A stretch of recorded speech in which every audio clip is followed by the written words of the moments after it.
নমস্কার বন্ধুরা, আপনি কি ফুলকপির ডাঁটা ফেলে দেন? আমরা অনেকেই কিন্তু টাকা দিয়ে ফুলকপি কিনে ফুলকপির ডাঁটাটাই ফেলে দেই। এটা কিন্তু আমরা অনেক বড় ভুল করি। এটা কিন্তু ভীষণই কাজের। ফুলকপির ডাঁটা দিয়ে যে কি দারুণ একটি রেসিপি বানানো যায়, যেটা দেখলে আপনারা ফুলকপির ডাঁটা আর কোনোদিনও ফেলবেন না। বাজার থেকে ফুলকপি কেনার সময় ডাঁটাটা ভালো দেখে ফুলকপি কিনবেন। তো এখানে আমি বড় একটা ফুলকপি নিয়েছি আর ফুলকপির ডাঁটাগুলো ছোট ছোট করে কেটে নিলাম। এবার দেখুন ফুলকপির যে গোড়ার দিকের অংশটা, সেটাও কিন্তু ফেলে দেব না। ওপরের শক্ত অংশটা ফেলে দিয়ে তারপর একই রকমভাবে ছোট ছোট টুকরো করে কেটে নিচ্ছি। তো দেখুন সম্পূর্ণ ফুলকপির ডাঁটাটাই আমার কেটে নেওয়া হয়ে গেছে। এবার তুলে নিচ্ছি। তো এখানে আমি সম্পূর্ণ ডাঁটাটাই তুলে নিলাম। তারপর খুব ভালো করে পরিষ্কার করে ধুয়ে নিলাম। তো দেখুন একদম পরিষ্কার করে ধুয়ে নিয়েছি। সঙ্গে যে কচি কচি পাতাগুলো ছিল সেটাও কিন্তু আমি ফেলে দেইনি, একই সঙ্গে ছোট ছোট করেই কেটে নিয়েছি। এবার নিয়ে নিলাম একটা মিক্সিং জার।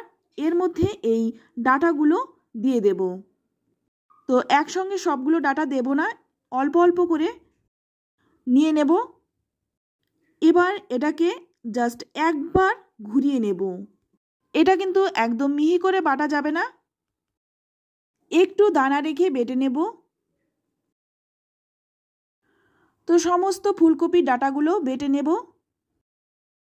তো দেখুন আমি কিন্তু সমস্ত ডাঁটাগুলোই একটু দানা দানা রেখে বেটে নিলাম। এইদিকে কড়াই গরম করে নিয়ে এর মধ্যে দিয়ে দেব সর্ষের তেল। 2 চামচ সর্ষের তেল দিয়ে দিলাম। তেলটা ভালো করে গরম করে নিয়ে ফোড়নে দিয়ে দেব হাফ চামচ কালো জিরে, আর দিয়ে দেব একটা শুকনো লঙ্কা। লঙ্কাটাকে একটু ভেঙে দিয়েছি।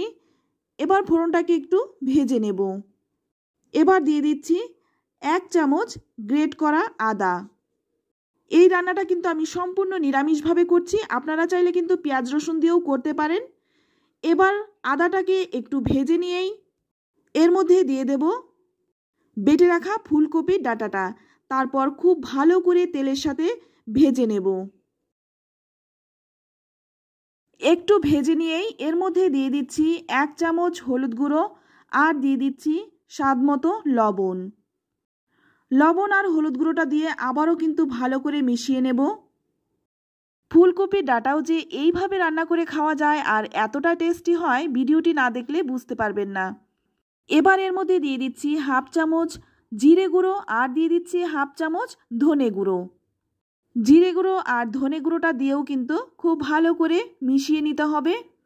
একটু নেড়েচেড়ে নিয়ে তারপর গ্যাসের আঁচটা লো টু মিডিয়ামে রেখে ঢেকে রাখবো 5 মিনিট। 5 মিনিট পর ঢাকনাটা খুলে নিলাম। এখন কিন্তু ফুলকপির ডাঁটাটা ভালো করে সেদ্ধও হয়ে গেছে। এবার একটু নেড়েচেড়ে নিচ্ছি। এইদিকে দেখুন এখানে আমি একটা শুকনো লঙ্কা ভেজে তুলে রেখেছিলাম, এটা একটু হাত দিয়ে ভেঙে দেব। শুকনো লঙ্কাটা দেওয়ার কারণে কিন্তু গন্ধটা খুব সুন্দর হয় আর খেতেও ভালো লাগে। তো আপনারা চাইলে কিন্তু এখানে চিলি ফ্লেক্সটাও দিতে পারেন। তো শুকনো লঙ্কাটা দিয়ে দিলাম। এবার এখানে দিয়ে দেব 2টো কাঁচা লঙ্কা ছোট ছোট করে কেটে রেখেছিলাম, সেই কাঁচা লঙ্কাগুলো দিয়ে দিলাম। তবে ঝালটা কিন্তু নিজেদের স্বাদ অনুযায়ী দেবেন। এখানে দেখুন আরেকটু চটপটা মুখরোচক করার জন্য এখানে দিয়ে দিচ্ছি অর্ধেকটা পাতিলেবুর রস। এখানে আমি পাতিলেবুর রসটা দিয়েছি, আপনারা চাইলে কিন্তু আমচুর পাউডারও দিতে পারেন। পাতিলেবুর রসটা দিয়ে ভালো করে নেড়েচেড়ে মিশিয়ে নিয়ে এবার এখানে দিয়ে দেব 3 চামচ বেসন। এখানে আমি 3 চামচ বেসন দিয়েছি। বেসনটা যখন দেবেন তখন গ্যাসের আঁচটা একদম কমিয়ে দিয়ে বেসনটা দেবেন, নইলে কিন্তু বেসনটা দলা পাকিয়ে যেতে পারে। তো বেসনটা দিয়ে সামান্য একটু জলও দিয়ে দিলাম, এতে করে বেসনটা কিন্তু মেশাতে সুবিধা হবে। আর একটু জল দিয়ে দিলাম যাতে করে এর বাইন্ডিংটা খুব ভালো হয়। আর এই জলটা কিন্তু নেড়েচেড়ে শুকিয়ে নিতে হবে। তো দেখুন জলটা কিন্তু অনেকটাই শুকনো হয়ে গেছে। এবার এর মধ্যে দিয়ে দেব 1 চামচ চিনি। চিনিটা দিলে স্বাদটা ব্যালেন্স হয়। তবে যেহেতু আমি নিরামিষভাবে করছি তাই সামান্য একটু চিনি দিয়ে দিলাম, খেতে কিন্তু আরও ভালো হবে। এখন কিন্তু প্রায় হয়েই এসছে।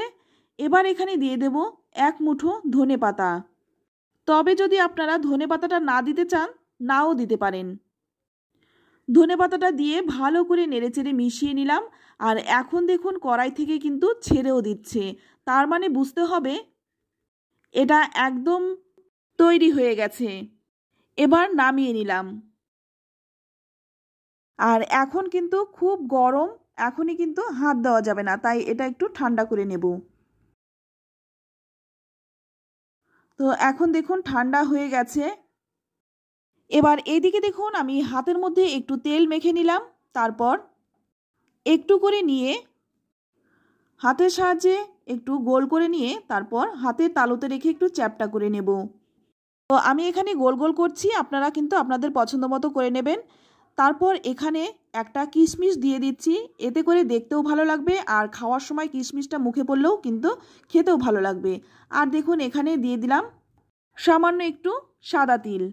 সাদা তিলটা দেওয়ার কারণে খেতেও কিন্তু খুব টেস্টি হয়। তবে আপনারা যদি সাদা তিল না দিতে চান সেক্ষেত্রে কিন্তু নাও দিতে পারেন। তো এইভাবে আমি সবগুলো কাটলেট বানিয়ে নেব।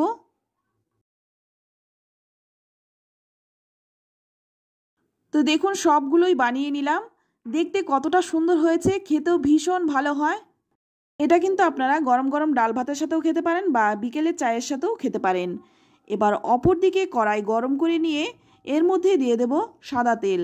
যে কোনো ভাজা করতে গেলে যদি সাদা তেল দিয়ে করা হয় সেক্ষেত্রে কিন্তু খেতে ভালো লাগে, এটা আমার মনে হয়।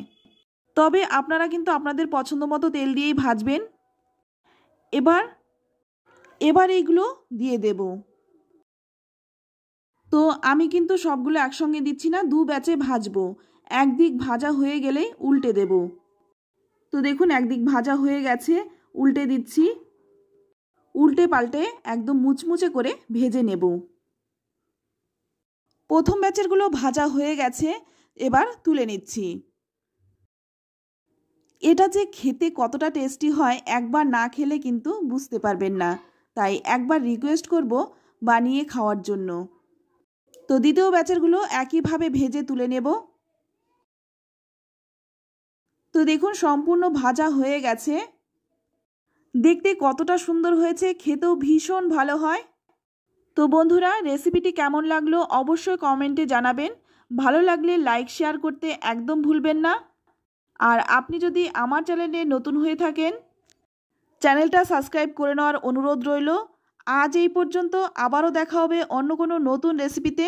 ততক্ষণ সকলেই ভালো থাকবেন, সুস্থ থাকবেন আর সকলকেই ধন্যবাদ।